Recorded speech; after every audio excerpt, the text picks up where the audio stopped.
por infección del estreptococo beta hemolítico del grupo A. Ya vamos a ver, para recordar un poco de la microbiología de esto. Si bien es una enfermedad que se genera por la producción de anticuerpos, es el estreptococo beta hemolítico el iniciador de todo el proceso. ¿Por qué? Porque el organismo, al tener una infección por el estreptococo beta hemolítico, genera anticuerpos contra el estreptococo. ¿Y qué pasa? Esos anticuerpos van a actuar en distintas superficies del organismo, cerebro, piel, articulaciones, donde los va a atacar como si fuera el estreptococo. Entonces, si bien tiene que tener la presencia del estreptococo esa persona, no es el estreptococo el que va a producir la lesión, sino los anticuerpos que se generan contra el estreptococo, que tiene una estructura muy parecida a las estructuras del corazón, del cerebro, de la piel o de los riñones, que es donde producen las alteraciones. ¿Está claro? O sea, si ustedes me dicen una enfermedad infecciosa, y sí, es producida por una bacteria, pero no es la bacteria la que produce el daño, sino son los anticuerpos que se generan contra la bacteria. Profe, disculpe, ¿puede ser que sean las proteínas M? ¿O no? Ahora lo vamos a ver, Okay. las partes de la estructura del estreptococo beta hemolítico, sobre qué parte de esas estructuras pueden actuar los anticuerpos. Okay. Bueno, este es el dibujito que yo les hago re mal siempre, pero es para que recuerden de que el corazón tiene la circulación venosa, la circulación arterial, y fíjense que la afectación de estas patologías que vamos a ver hoy es una afectación a nivel de las válvulas. Las válvulas, esas que yo les decía, que miran, digamos que tienen una apertura hacia abajo, y que la afectación de estas patologías afecta a la cara que mira hacia arriba. O sea, que si yo voy a tener, las válvulas se abren así, y la cara que se afecta por la presencia de las vegetaciones o de la fiebre reumática es la cara que mira hacia arriba, tanto de las aurículas ventriculares como de la aórtica y de la pulmonar.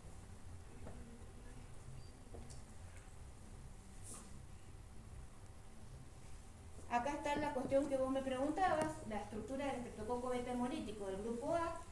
Se clasifican por distintas cosas, entre ellas la proteína M, como vos decías, pero se clasifican también por la capacidad de producir hemólisis, es decir, se coloca el cultivo en una placa de Petri y se ve si desarrolla la bacteria. Entonces, de acuerdo a la capacidad de hemólisis de los estreptococos, se determina que pueden ser alfa hemolíticos cuando tienen hemólisis parcial, beta hemolíticos cuando tienen hemólisis total, y cuando no tiene hemólisis, gamma hemolítico. También lo podemos clasificar según, esto simplemente para que tengan una idea cómo es la estructura de la bacteria. Por grupo, según el carbohidrato de la pared, desde el grupo A hasta el grupo O, y por serotipos de acuerdo a la proteína M de la capa externa. Este es un resumen, este dibujito, así memorícenlo, porque es un resumen de lo que afecta la fiebre reumática. Fíjense que lo que primero afecta es las amígdalas o la faringe, donde aparece una angina pultácea producida por el estreptococo beta hemolítico. Esto es lo que yo les decía recién, que son las placas de Petri. Estas son las bacterias que cuando desarrollan dan los cultivos positivos. Y eso que yo les decía, que tiene una estructura muy parecida al estreptococo, estas estructuras son las articulaciones, como vemos ahí vemos la rodilla afectada, el corazón, la piel y el sistema nervioso. Esto es lo que afecta la fiebre reumática. Ya vamos a ver enseguida cuáles son los criterios mayores y menores para hacer el diagnóstico, pero si ustedes se acuerdan de esto, que el estreptococo beta hemolítico afecta la faringe o las fauces y genera en algunas personas, no en todos, anticuerpos que actúan, porque nosotros podemos tener una angina por el estreptococo beta hemolítico y se terminó ahí. Puede ser de que no genere los anticuerpos. No es lo mismo tener una angina por el estreptococo beta hemolítico que tener la enfermedad que es la fiebre reumática. Fíjense, esta es la angina pultácea, esas secreciones blancas, es el cultivo de lo que se denomina angina pultácea, porque hay secreciones, puede ser otro estreptococo, hay un montón en esta época. Hoy me vino a ver la hija de una de las profes de acá, que que hay que hacer diagnóstico diferencial, aunque no se conoce mucho, pero yo he tenido muchos pacientes con mucha fiebre, con placas en las amígdalas, que empecé con antibióticos, con todo lo que corresponde a un cuadro con mucha fiebre, y esto pueden debutar muchas veces, y me ha pasado en varios pacientes, muy parecido a la mononucleosis infecciosa, que es una patología viral, pero que puede dar una, cuando el paciente no responde a los antibióticos después de 48 o 72 horas, ojo. Profe, Sí. ¿cuál es el nombre de la angina que dijo recién angina? Pultácea. Pultácea quiere decir de que tiene pus. Bien. Bueno, estas son las características generales de la fiebre reumática, que ocurre en la mayoría de los episodios entre los 5 y los 15 años.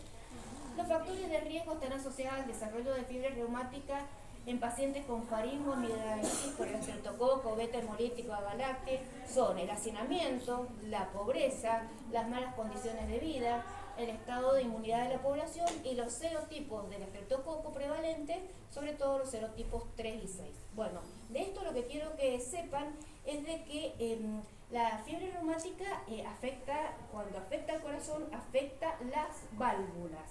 Y las válvulas son las que van a generar posteriormente la posibilidad que esa válvula que ya está infectada por el estreptococo y que ha cicatrizado sea el punto de arranque, digamos, para generar, cuando ustedes vengan a hacer una extracción a ese paciente, o cuando el que hace gastroscopía o colonoscopía movilice a lo mejor un poco de sangre, genere una infección. Ya vamos a ver por qué es tan fácil, una bacteremia donde esas bacterias se van a ir a localizar encima de las válvulas. Ustedes, que es la parte de la boca, ¿qué germen tenemos con mayor frecuencia en la boca? ¿Qué germen podría ser el que nos produjera no una fiebre reumática, sino una endocarditis? ¿Qué? No lo escucho. El estreptococo, pero tenemos el estreptococo salivarius, mitis, mutans, pero el que produce endocarditis, y no es porque el que se encuentra en más cantidad, si bien se encuentra abundante, es el estreptococo viridans, porque produce una sustancia que es el dextrano, que es como un pegamento hacia la válvula que está enferma, pero no nos vamos a ir ahí porque eso ya es endocarditis. Ya cuando finalicemos les voy a decir qué es lo que es importante de esto. De endocarditis es todo importante, de esto les voy a decir enseguida qué es lo más importante. La patogenia es desconocida, esto es lo que les dije recién, yo sé que están cansados, pero esto estamos repitiendo. Las teorías apuntan a la formación de autoanticuerpos frente al endocardio, ya que el estreptococo compartiría antígenos con los del endocardio. Tiene que haber una predisposición genética, no cualquiera que tiene una angina por estreptococo va a tener, estreptococo beta hemolítico, va a tener después una fiebre reumática. Y no existe una prueba de laboratorio que haga el diagnóstico, el mismo se hace a partir de los criterios de Jones. ¿Por qué? Porque mucho tiempo se estudiaba, les quería decir, de que la fiebre reumática ha ido disminuyendo como causa de producción de una endocarditis, porque con el aumento del término medio de vida, ahora no solamente cualquier patología que afecte las válvulas es una causa predisponente para producir posteriormente una endocarditis. Antes era prácticamente la fiebre reumática y otras patologías, prolapso de la válvula mitral y otra serie de patologías, pero la que ha aumentado ahora con el aumento del término medio de vida es como si fuera la artrosis de las válvulas, el envejecimiento de las válvulas. Son válvulas que están más viejas, que están calcificadas y que se comportan como si esa válvula tuviera una fiebre reumática, sin ser la fiebre reumática la principal causa. Ustedes vamos a ver enseguida cuando veamos endocarditis que cualquier patología que afecte las válvulas cardíacas, ustedes le tienen que hacer profilaxis para no tener una endocarditis.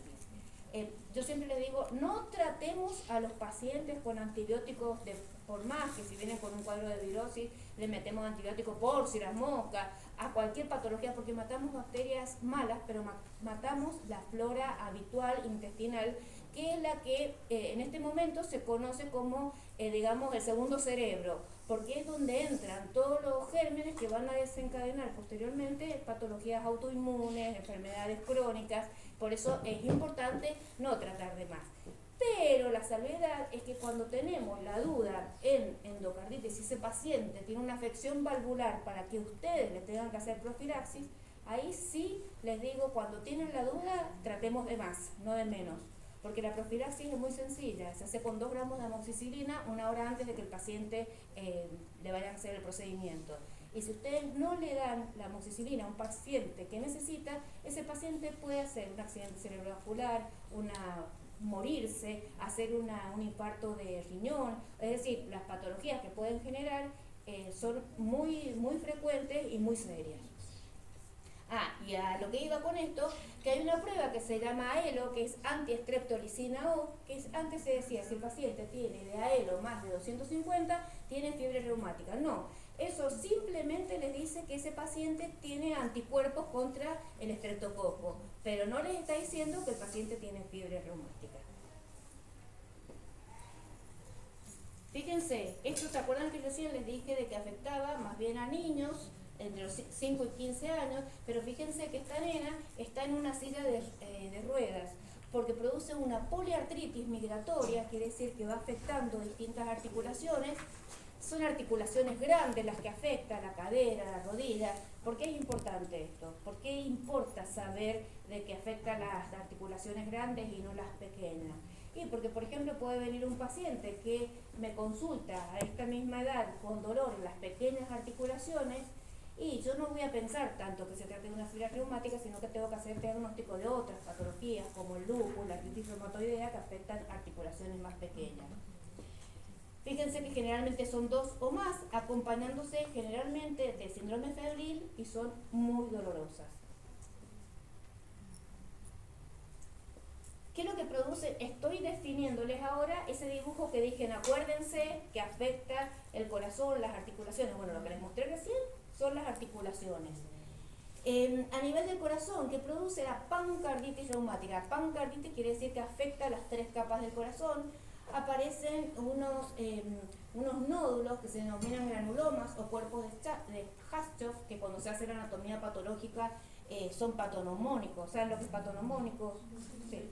De fiebre reumática, y aparecen sobre la superficie libre de las válvulas las vegetaciones o las verrugosidades. Esto, con el correr del tiempo, puede quedar, digamos, cicatrizado, pero puede romperse una válvula de esas y puede dar una insuficiencia cardíaca a partir de eso. Cuando dice abajo soplo de insuficiencia mitral o aórtica, significa que eso que yo les decía, de que las válvulas abren hacia abajo y cierran, abren y cierran, cuando son afectadas por esto, cierran mal, es como una puerta que cierra mal.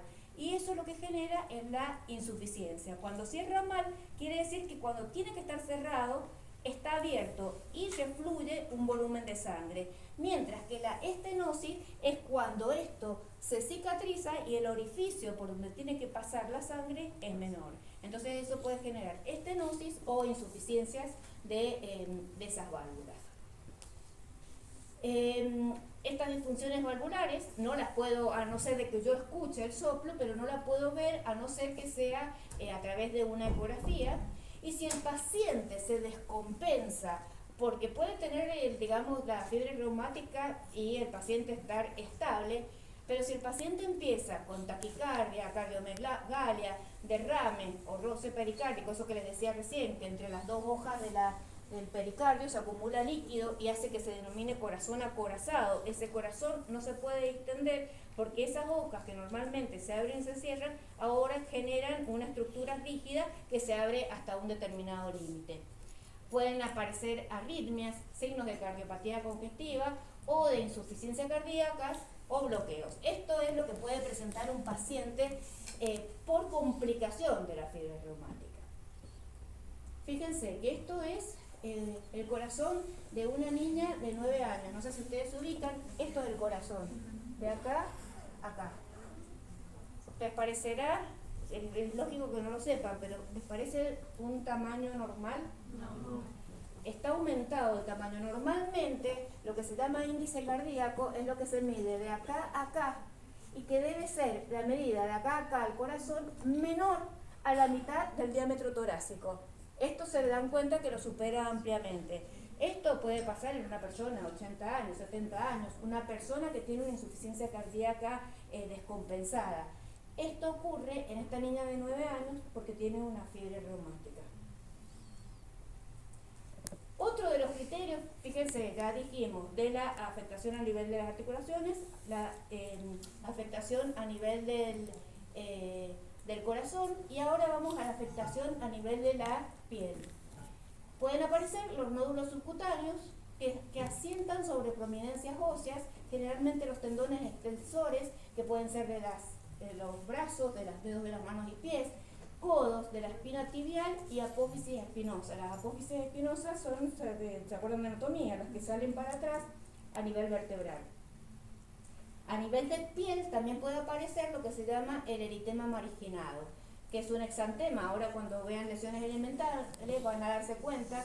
¿Por qué es importante conocer las lesiones? Porque, por ejemplo, esto que es un exantema rosáceo, que no hace sobresaliencia a nivel de la piel, que no tiene características de pápula, puede llegar a ser de un eritema marginado, de una fiebre reumática, y no puede ser de otro tipo de patología.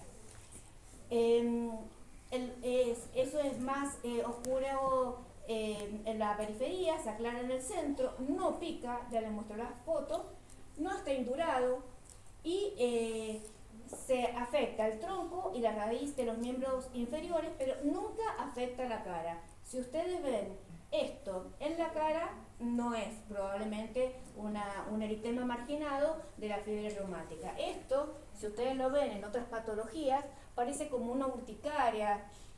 Uno a primera vista pensaría que es algo que es pruriginoso, pero no. Esto, cuando se presenta en el tronco, las raíces de los miembros y respecta a la cara, puede ser un eritema marginado, que es, junto con los nódulos subcutáneos y otros 3 elementos más, los criterios mayores para diagnóstico de fiebre reumática. Les puse, ¿se acuerdan en esa fotito? Que afectaba también el cerebro. Si afecta el cerebro, puede producir lo que se llama corea de Sydenham o corea minior. Es unos movimientos que realiza el individuo, el niño, que son movimientos involuntarios, no con una finalidad, no por ejemplo como cuando uno quiere agarrar un vaso, que es otro tipo de temblor o de corea. En este caso el paciente tiene movimientos incoordinados, sobre todo los miembros superiores, irregulares, sin finalidad, debilidad muscular e inestabilidad emocional.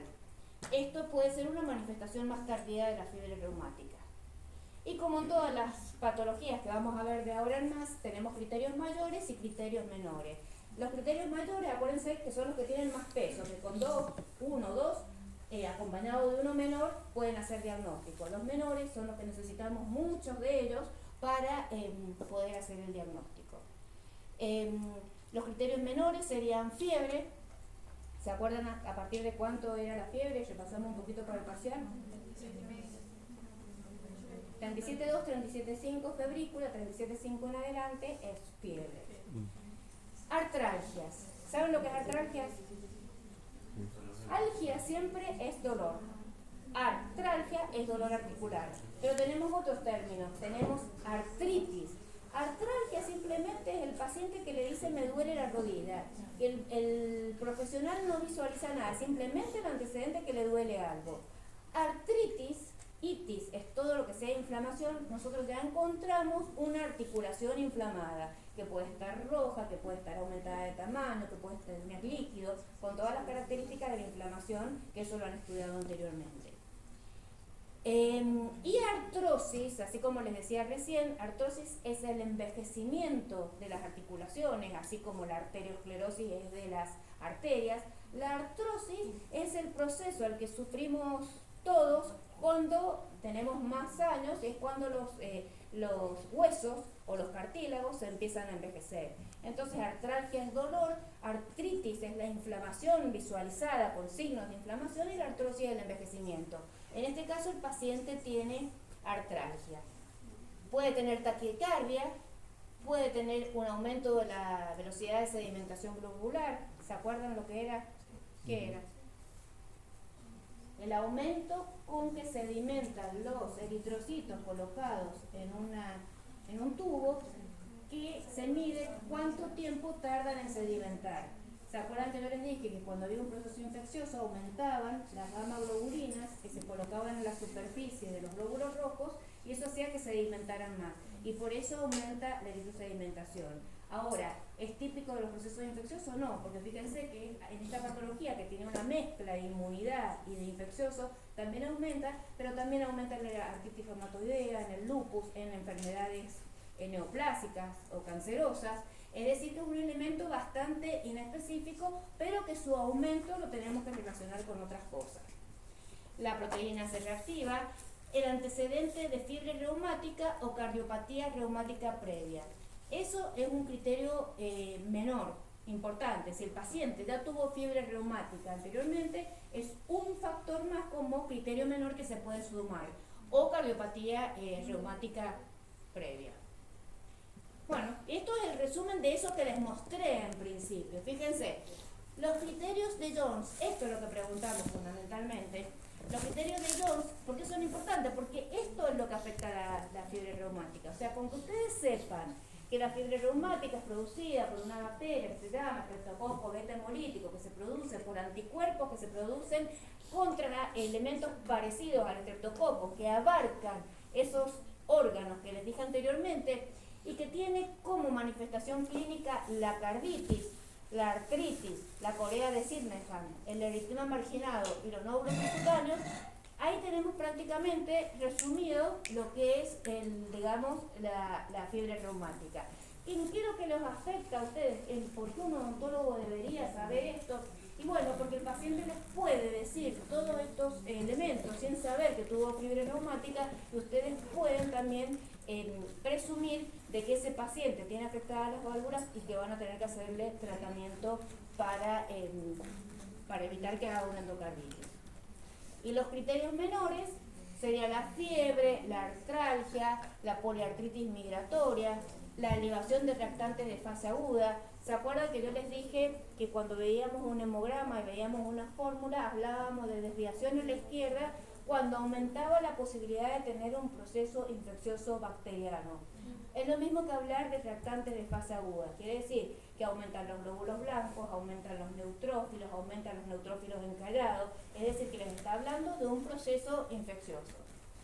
Y el PR prolongado en el electrocardiograma. Esto no es que lo tengan que saber ustedes, pero esto que yo les decía que se llama onda P, y esto se denomina R, la distancia de acá a acá, cuando está aumentada, es un criterio menor que también se le suma a los criterios menores, que vamos a ver que tenemos que tener tantos mayores y tantos menores para poder hacer el diagnóstico. Eso, más la evidencia de una infección reciente por el estreptococo beta hemolítico del grupo A, ya sea por detección antigénica, eso es lo que vos, no sé quién preguntaba, de que son las distintas fracciones que podemos estudiar de esa bacteria, la proteína M, los polisacáridos, o ya sea por aislamiento en cultivo o por elevación del título de anticuerpos. Esto es lo que les decía, la antistreptolicina O, que es el anticuerpo que se genera justamente por la presencia del estreptococo. Entonces, la presencia de dos criterios mayores, fíjense, carditis o artritis o corea de Sydenham o eritema marginado o nódulos subcutáneos, que tenga dos de esos o de uno de esos y dos menores, es altamente sugestivo de fiebre reumática. Profe, perdón, Sí. ¿puedo volver a decir cómo se llama el anticuerpo producido por la fiebre reumática? Anti-estreptolicina O, AELO, es la sigla. Tampoco se crean de que es tan fácil así de decir, bueno, esto no es porque tienen que conocer estas enfermedades, pero hay un montón de enfermedades que tienen elementos parecidos y algunos que los diferencian, que nos permiten hacer el diagnóstico diferencial. Se los nombro: artritis reactiva, por ejemplo, artritis reactiva para un paciente que tiene hiperuricemia, que tiene psoriasis, artritis gonocóxica, bueno, y las otras que son nombres propios que no tiene sentido que se los diga, como enfermedad de Lyme, infecciones virales, leucemias agudas, endocarditis, incluso se puede confundir con una endocarditis bacteriana subaguda, que es lo que vamos a ver ahora, enfermedad del suero, artritis reumatoidea juvenil, bueno, una serie de patologías donde nosotros tenemos que hacer el diagnóstico diferencial. Bien, esto es profilaxis, pero sería tratamiento. Esto lo hacemos los médicos, no lo hace. Lo que ustedes van a hacer es la profilaxis del paciente que tuvo esto para que no tenga una endocarditis. Esto es la profilaxis para evitar que el paciente vuelva a tener una fiebre reumática. Se utiliza la penicilina benzatínica intramuscular a dosis habituales cada 3 o 4 semanas. ¿Cuánto tiempo? Bueno, se va a hacer hasta los 18 años si el paciente no ha tenido carditis. O sea, si el paciente no ha tenido afectación del corazón, se hace hasta los 18 años. Hasta los 21 años, si ha habido carditis quiere decir que afectó el corazón, pero no afectó las válvulas. Y de por vida, si ha habido una valvulopatía reumática, o sea, si se le afectó las válvulas cardíacas. Fíjense que esto es lo bueno, que parece muy mala, pero no es tan mala. El pronóstico.